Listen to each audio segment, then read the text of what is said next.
Senado, sinabi ni Bitong, siya ay direktor. J2. Napag-alaman natin na sila ay nagsinungaling na naman. Naglapastakanan sa ating batas. At ginago na naman ang Pilipino kasi itong si Bitong, sinabi niya, di ba, J2 daw siya. Pero sa kanyang impormasyon na nandiyan sa PIDEA, walang nakalagay na siya ay J2.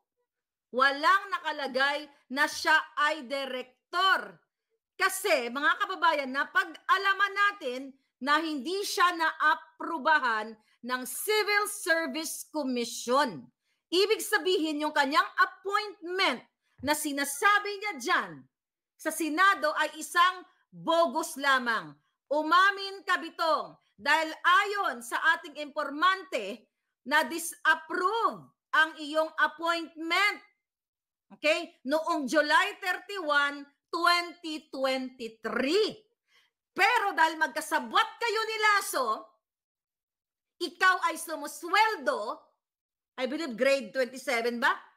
Sumusweldo ka ng worth 130,000 kada buwan plus kickback, allowance, kung ano-ano pa, na hindi ka naman pala inapprove ng Civil Service Commission.